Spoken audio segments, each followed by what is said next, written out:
Hi friends, good morning. Welcome to my channel, அனி life tip channel. எல்லாம் என்ன பண்ணுறீங்க? நான் இப்போ வந்து டிஃபன் பண்ண போகிறேன். என்ன பண்ண போகிறேன்றதை பார்க்கலாம். வாங்க வீடியோக்குள்ளே போகலாம். நாம் இன்றைக்கி என்ன பண்ண போகிறோம்னா, வெங்கடேஷ் பட்டு ஒரு வீடியோவில் செஞ்சுருப்பார், மஷ்ரூம் கிரேவி செஞ்சுருப்பார். மஷ்ரூம் கிரேவி இல்லை, அது ஃப்ரை மாதிரி தான் இருக்கும். நம்ம வந்து கொஞ்சம் லைட்டாக கிரேவி மாதிரி பண்ணலாம். ஓகேவா? வாங்க பார்க்கலாம். பாருங்கள், 4 வெங்காயம் அறுத்து வச்சுருக்கேன். எண்ணெய் ஊற்றி வச்சுருக்கேன். எண்ணெய் காஞ்சிருச்சு. வெங்காயத்தை போட்டுடலாம். அவர் சொன்ன மாதிரியே செய்ய போகிறேன், வேறு எந்த மாற்றமும் செய்யலை. அவர் சொன்ன மாதிரியே செய்ய போகிறேன்.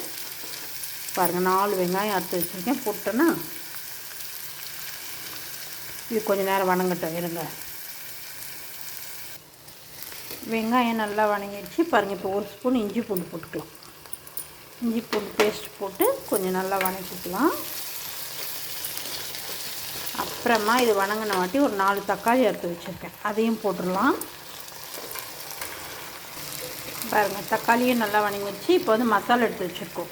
தனியாத்தூள், மிளகாத்தூள், உப்பு, மஞ்சள் தூள், அவ்வளோதான். இது எல்லாமே போட்டு ஒரு கலக்கி ஒரு 5 நிமிஷம் கழித்து கொஞ்சம் தண்ணி ஊற்றிடலாம். இங்கே பாருங்கள், ஒரு பேக்கெட்டு மஷ்ரூம் எடுத்து நான் சுடு தண்ணி ஊற்றி வாஷ் பண்ணிவிட்டு கட் பண்ணி வச்சுருக்கேன். பாருங்கள், மசாலா போட்டோடனே கொஞ்சம் நல்லா வணங்கிடுச்சு. இப்போ வந்து உங்களுக்கு எவ்வளோ தண்ணி தேவையோ அந்த அளவுக்கு தண்ணி ஊற்றிக்கோங்க. இது நல்லா கொஞ்சம் கொதிக்கிட்டோம். நல்லா கொதித்து வரும்போது மஷ்ரூமை போட்டுடலாம். இருங்க, ஒரு 5 நிமிஷம் இது நல்லா கொதிக்கிட்டோம். பாருங்கள், நல்லா கொதிக்குது. சைட் டிஷ் என்னான்னு பார்த்தோம்னா, மெயின் டிஷ் இதுக்கு என்னென்னா பூரி தான். நைட்டே தம்பி கேட்டான், மஷ்ரூம் கிரேவியும் பூரியும் பண்ணி கொடுங்க மம்மின்னு. அதனால தான் ரெடி பண்ணிக்கிட்டு இருக்கேன். பாருங்கள், இது நல்லா கொதித்து வரவும், கொதிக்கும் போது நம்ம மஷ்ரூமை போட்டுடலாம். கொதிக்கிட்டு ஒரு 5 நிமிஷம். அப்புறம் வந்து மெயின் டிஷ்ஷே இது தான். மெயின் பொருள் நம்ம போடுறது லாஸ்ட்டில் இறக்கும் போது போடுறது, கொஞ்சம் சோம்பும் மிளகும் போட்டு தூள் பண்ணி வச்சுக்கோங்க.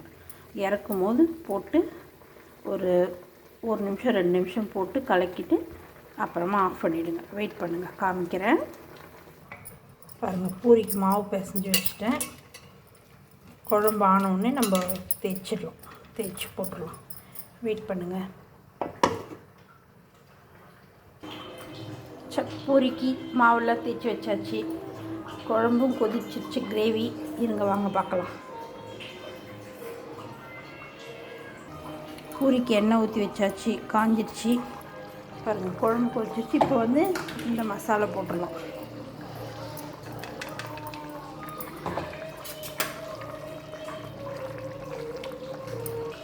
ஒரு 5 நிமிஷம் கொதித்த உடனே ஆஃப் பண்ணிடலாம். வெயிட் பண்ணுங்கள், நம்ம அதுக்குள்ளே பூரி போட்டு எடுத்துடலாம். எண்ணெய் காஞ்சிருச்சு.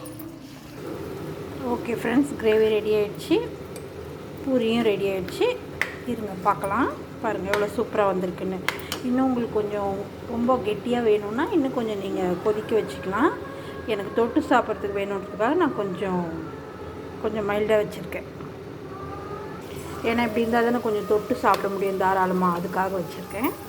அவர் சொன்ன மெத்தடில் தான் பண்ணியிருக்கேன், எந்த மாற்றமும் பண்ணல. ட்ரை பண்ணி பாருங்கள், ரொம்ப சூப்பராக இருக்கும். ஓகே ஃப்ரெண்ட்ஸ், பாருங்கள், பூரி ரெடி ஆகிடுச்சு, மஷ்ரூம் கிரேவி ரெடி ஆகிடுச்சு. எவ்வளோ சூப்பராக இருக்குது பார்த்தீங்களா? வாங்க, இன்றைக்கி இதுதான் எங்கள் வீட்டில் டிஃபனு. வாங்க எல்லாம் சாப்பிட்லாம். உங்கள் வீட்டில் என்னென்ன டிஃபன் பண்ணியிருக்கீங்கன்னு எனக்கு கமெண்ட் பண்ணுங்கள்.